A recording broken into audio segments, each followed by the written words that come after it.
Hi అండి, welcome back to our channel aura natural vlogs. ఈ వీడియోలోనైతే చాలా యూస్ఫుల్ అండ్ అమేజింగ్ టిప్స్ అయితే ఉన్నాయి. వీడియోని అయితే ఎక్కడ కూడా స్కిప్ చేయకండి. చూసిన ప్రతి ఒక్కరు కూడా ఒక చిన్న లైక్ చేసి ఛానల్ని అయితే సబ్స్క్రైబ్ చేయడం మర్చిపోకండి. ఎవరైనా సరే ఫస్ట్ టైం మన ఛానల్ని చూస్తున్నట్లయితే ఒక్కసారి ఛానల్కి వెళ్ళి అయితే చెక్ చేయండి. మీకు నచ్చిన కంటెంట్ ఉంది, యూజ్ అయ్యే టిప్స్ ఉన్నాయి అనుకుంటే రెగ్యులర్గా ఛానల్ని అయితే ఫాలో చేస్తూ ఉండండి. యూట్యూబ్లోనే కాదండి, ఇన్స్టాగ్రామ్లో కూడా ఫాలో చేయండి. అక్కడ కూడా మంచి మంచి టిప్స్ అయితే షేర్ చేస్తూ ఉంటాను. నేను షేర్ చేసే ప్రతి టిప్ కూడా మన రియల్ లైఫ్లో వర్క్ అవుతుంది, రిజల్ట్ ఉందన్నప్పుడే మీతో షేర్ చేస్తాను. మీరు కూడా తప్పకుండా ట్రై చేయండి. ఫస్ట్ టిప్, ఇప్పుడున్న గోల్డ్ రేట్కి అయితే మనం గోల్డ్ కొనాలి అంటే ఇంపాసిబుల్ అని చెప్పొచ్చు.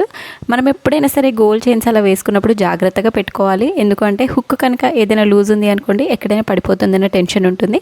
మెయిన్గా చిన్నపిల్లలకి గోల్డ్ చైన్స్ ఏదైనా పెట్టినప్పుడైతే చాలా టెన్షన్ అవుతుంది. వాళ్ళు ఎక్కడైనా పడిపోతుంది, పడేస్తారన్న టెన్షన్. అలా టెన్షన్ పడాల్సిన అవసరం లేకుండా ఇలా మనకు ఆర్టిఫిషియల్ ఇయర్ రింగ్స్కి బ్యాక్ సైడ్ హుక్ ఉంటుంది కదా, ఆ హుక్ని ఇందులో పెట్టేసి గట్టిగా కనుక ప్రెస్ చేసాము అనుకోండి, మనకి ఎక్కడ ఊడిపోతుందన్న టెన్షన్ ఉండదు. ఈవెన్ చిన్నపిల్లలు కానీ మనం కానీ వేసుకున్నప్పుడు ఎలాంటి ప్రాబ్లం అయితే అవ్వదు.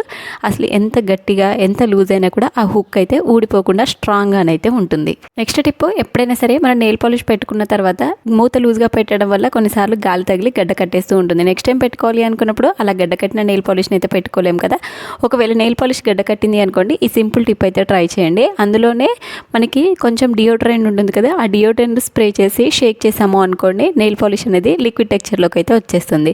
ఇలా మనం ఎప్పుడైనా సరే ఇంట్లో యూస్ చేసే నెయిల్ పాలిష్ కనుక గడ్డ కట్టింది అనుకోండి, ఈ టిప్ కనుక మనం ట్రై చేసాము అనుకోండి, మంచిగా వర్కౌట్ అవుతుంది. మనకి ఎంత మంచి నెయిల్ పాలిష్, ఎంత కాస్ట్లీ నెయిల్ పాలిష్ అయినా సరే ఇలా డియోడ్రెంట్ కనుక యూస్ చేసి మళ్ళీ లిక్విడ్ టెక్స్చర్లోకి అయితే తెచ్చుకోవచ్చు. మనం ఇంట్లో యూస్ చేసే స్టీల్ గిన్నెలు ఎప్పుడైనా సరే హోల్స్ పడ్డాయి అనుకోండి, వాటిని అయితే మనం పక్కన పడేసి కొత్తవి కొంటూ ఉంటాం కదా. ఒకవేళ మనకు బాగా ఇష్టమైనవి కనుక హోల్స్ పడి మనం వాడకుండా పక్కన పడేసాము అనుకోండి, కొన్నిసార్లు బాధగా అనిపిస్తుంది కదా.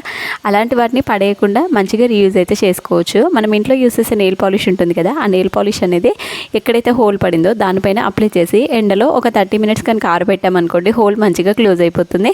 తర్వాత దానికి మనం వాటర్ పోసినా ఏదైనా లిక్విడ్ ఐటమ్స్ పోసినా కూడా అందులో నుండి వాటర్ అయితే లీక్ అవ్వకుండా ఉంటుంది. ఇలాంటివి అప్లై చేసినప్పుడు మనకి గిన్నెలు స్టవ్ పైన కనుక పెట్టాము అనుకోండి, నెయిల్ పాలిష్ అనేది కరిగిపోతుంది. స్టవ్ పైన పెట్టని గిన్నెలకి ఈ నెయిల్ పాలిష్ అప్లై చేసామనుకోండి, హోల్ అనేది క్లోజ్ అయిపోతుంది కాబట్టి లీక్ అవ్వకుండా ఉంటుంది. అలాంటి వస్తువులకే ఈ నెయిల్ పాలిష్ అప్లై చేయండి. దానివల్ల మనకి మంచిగా హోల్ అనేది క్లోజ్ అయిపోతుంది, వాటర్ అనేది లీక్ అవ్వకుండా ఉంటుంది. అలాంటి వస్తువులు అయితే మంచిగా రీయూజ్ అయితే చేసుకోవచ్చు.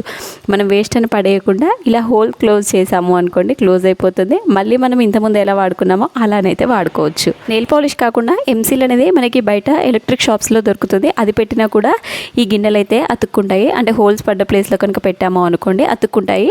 ఈ నెయిల్ పాలిష్ అయితే అందరి ఇళ్ళలో అవైలబుల్గా ఉంటుంది కాబట్టి సింపుల్గా ఇలా నెయిల్ పాలిష్ అయితే పెట్టుకోవచ్చు. టిప్ నచ్చితే ఒకవేళ మీకు యూజ్ అవుతుంది అనుకుంటే మీరు యూజ్ చేసుకోండి. నెక్స్ట్ టిప్, మనందరి ఇళ్ళలో కూడా ప్రెషర్ కుక్కర్లను అయితే వాడుతూ ఉంటాం కదా. ఇలా ప్రెషర్ కుక్కర్ వాడి కొన్ని డేస్ వాడిన తర్వాత అందులో ఉండే వాచర్లు అనేది సాగిపోతూ ఉంటాయి. అప్పుడు మనం పక్కన పడేసి కొత్త వాచర్ కొంటూ ఉంటాము. ఆ పడేసే వాచర్లు ఏంటి అంటే, మనం ఇంట్లో బట్టల క్లిప్స్ ఉంటాయి కదా, మనం కవర్లో పెట్టి ఎక్కడో పెడుతూ ఉంటాము. ఎప్పుడైనా అర్జెంటుగా కావాలి అనుకున్నప్పుడు ఆ కవర్ అయితే దొరకదు. అలాంటప్పుడు ఇలా వాచర్కి అన్ని క్లిప్స్ అన్నీ పెట్టేసి మనం ఇంట్లో ఎక్కడైనా హ్యాంగర్ ఉంటుంది కదా, దానికి కనుక హ్యాంగ్ చేసాము అనుకోండి, చూడడానికి నీట్గా ఉంటుంది. క్లిప్స్ కూడా చాలా ఈజీగా దొరుకుతాయి. దీన్ని ఇంకో విధంగా కూడా రీయూజ్ చేసుకోవచ్చు. మనము ఇంట్లో సింక్ దగ్గర కానీ వాష్ బేసిన్ దగ్గర కానీ మనము హ్యాండ్స్ వాష్ చేసుకుంటూ ఉంటాం కదా. హ్యాండ్స్ వాష్ చేసుకున్న తర్వాత నాప్కిన్ కోసం అయితే మనము పక్కకెళ్ళి తుడుచుకోవాల్సిన పని లేకుండా ఇలా దీనికి ఒక రబ్బర్ ముడి వేసేసి మనము సింక్ దగ్గర కానీ హ్యాండ్ వాష్ దగ్గర కానీ దీన్ని హ్యాంగ్ చేసి పెట్టాము అనుకోండి, డైరెక్ట్గా అక్కడే మనం కర్చీఫ్ని నాప్కిన్ని కనుక వేసాము అనుకోండి, హ్యాండ్ వాష్ చేసుకున్న తర్వాత ఈజీగా తుడుచుకోవడానికి కంఫర్ట్గా ఉంటుంది. మనకి ఆన్లైన్లో ఇలా నాప్కిన్ వేసుకోవడానికి సపరేట్గా దొరుకుతూ ఉంటాయి. సో అది మనం డబ్బులు పెట్టి కొనాల్సిన పని లేకుండా ఇలా మంచిగానైతే రీయూజ్ చేసుకోవచ్చు. ఇలా కూడా చూడడానికి నీట్గా ఉంటుంది. నెక్స్ట్ టిప్, మనం పూజ చేసిన తర్వాత కంపల్సరీ ఇలా హారతి కర్పూరంతో హారతి అయితే వెలిగిస్తూ ఉంటాము. హారతి కర్పూరం ప్యాకెట్ అనేది మనం ఓపెన్ చేసి కనుక పెట్టాము అనుకోండి, అందులోకి గాలి తగిలి మనకి మొత్తం కూడా కరిగిపోతుంది. అలాగే స్మెల్ అనేది కూడా తగ్గిపోతుంది. మనకు అలా కరిగిపోకుండా ఉండాలి, స్మెల్ అనేది పోకుండా ఉండాలి అంటే ఇలా బాక్స్లో వేసి మూత పెట్టుకోవాలి. బాక్స్లో వేసిన తర్వాత అందులో కొన్ని బియ్యము, ఒక 2-3 మిరియాలు ఇలా వేసి పెట్టడం వల్ల మనకి ఎన్ని రోజులైనా కరిగిపోదు, ఆ స్మెల్ అయితే పోకుండా ఉంటుంది. ఉంటుంది. ఈవెన్ మనం వెలిగించినా సరే మంచిగా వెలుగుతుంది. మనకి కరిగిపోయింది అనుకోండి కర్పూరం సరిగ్గా వెలగదు. నెక్స్ట్ టిప్, చాలామందికి జర్నీ చేసేటప్పుడు వామిటింగ్ సెన్సేషన్ అయితే ఎక్కువగా వస్తుంది. మెయిన్గా చాలామందికి కార్ జర్నీ అయితే పడదు. అలాంటి వాళ్ళు జర్నీ చేసేటప్పుడు ఈ హోమ్ రెమెడీని అయితే ట్రై చేయండి. ఒక కాటన్ కర్చీఫ్ కానీ కాటన్ క్లాత్ కానీ తీసుకోవాలి. అందులోనే కొన్ని బియ్యంని తీసుకొని ఒక కర్పూరంని తీసుకొని పొడిలా చేసి ఆ బియ్యం పైన వేసుకోవాలి. ఈ రెండింటిని మంచిగా కలుపుకొని మనం దగ్గరికి రబ్బర్ బ్యాండ్ వేసుకొని ఆ స్మెల్ కనుక చూసాము అనుకోండి మనకి ఎలాంటి వామిటింగ్ సెన్సేషన్ అయితే రాదు. కొంతమందికి బస్సు, కొంతమందికి కారు, కొంతమందికి ట్రైన్ జర్నీ, ఒక్కొక్కరికి ఒక్కొక్క ఫీలింగ్ అయితే ఉంటుంది. చాలామంది చిన్నపిల్లలకి పెద్దవాళ్ళకి కార్లో ఏసీ స్మెల్ అనేది పడక వామిటింగ్ సెన్సేషన్ వస్తుంది కదా, అలాంటి వాళ్ళకైతే ఈ టిప్ చాలా బాగా వర్క్ అవుతుంది. నెక్స్ట్ టిప్, మనం ఎప్పుడైనా సరే ఇంట్లో ఏదైనా వేడి వస్తువులు, వేడి నూనె కానీ ఏదైనా స్ట్రెయిన్ చేయాలి అంటే ఇలా స్ట్రెయినర్ పట్టుకోకుండా డైరెక్ట్ గిన్నె పైన పెట్టి చేస్తూ ఉంటాము. కొన్నిసార్లు అది బ్యాలెన్సింగ్ అనేది కరెక్ట్గా ఉండకపోవడం వల్ల ఊరికే పడిపోతూ ఉంటుంది. అది బ్యాలెన్సింగ్ కరెక్ట్గా ఉండాలి అంటే వీడియోలో చూపించినట్టుగా ఒక స్పూన్ని ఎడ్జ్కి పెట్టేసాము అనుకోండి అది మంచిగా బ్యాలెన్స్ అవుతుంది. ఇలా బ్యాలెన్సింగ్ అవ్వడం వల్ల మనము టీ కానీ లేదు అంటే నెయ్యి కానీ వేడిగా ఉన్నప్పుడు నూనె కానీ ఏదైనా సరే మనం చేతితో పట్టుకోకుండా ముట్టుకోకుండా జస్ట్ ఇలా బ్యాలెన్స్ చేసి ఈజీగా స్ట్రెయిన్ చేసుకోవచ్చు.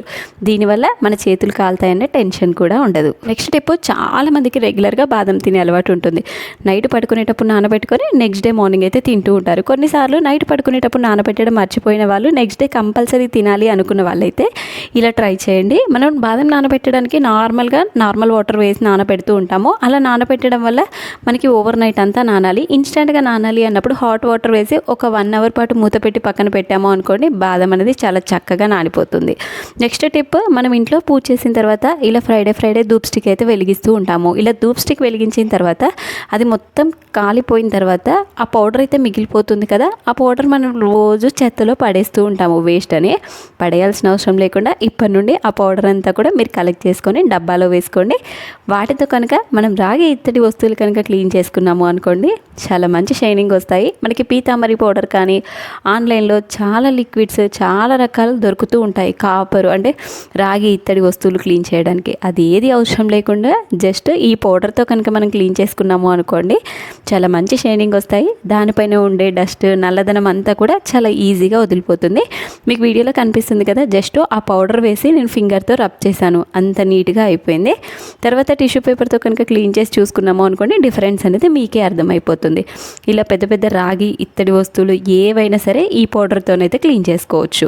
నెక్స్ట్ టిప్, ఈ రోజుల్లో 90% పీపుల్ కామన్గా ఫేస్ చేసే ప్రాబ్లం ఇంట్లో బల్లులు ఎక్కువగా తిరుగుతున్నాయి అని. అలా బల్లులు తిరిగినప్పుడు ఏంటి అంటే చాలా రకాలుగా ట్రై చేసినా ఆ బల్లులు పోవట్లేదు అనుకున్నప్పుడు ఒకసారి ఇలా ట్రై చేయండి. ఒక కప్పులో ఒక గ్లాస్ వరకు వాటర్ తీసుకొని అందులో ఒక 2 నెప్తలిన్ టాబ్లెట్స్ మెత్తగా పౌడర్ చేసి వేసుకోవాలి. అందులోనే కొంచెం డెటాల్ వేసుకొని ఈ రెండింటిని మంచిగా మిక్స్ చేసుకొని స్ప్రే బాటిల్లో వేసుకోవాలి. వీటిని విండోస్ దగ్గర, డోర్స్ దగ్గర బల్లులు ఎక్కడైతే తిరుగుతాయి కదా గోడల మీద, ఆ గోడల మీద మొత్తం కనుక స్ప్రే చేసాము అనుకోండి డెటాల్ స్మెల్ అనేది బల్లులకి పడదు. ఆ స్మెల్ వల్ల బల్లులు అయితే బయటికి రాకుండా తిరగకుండా ఉంటాయి.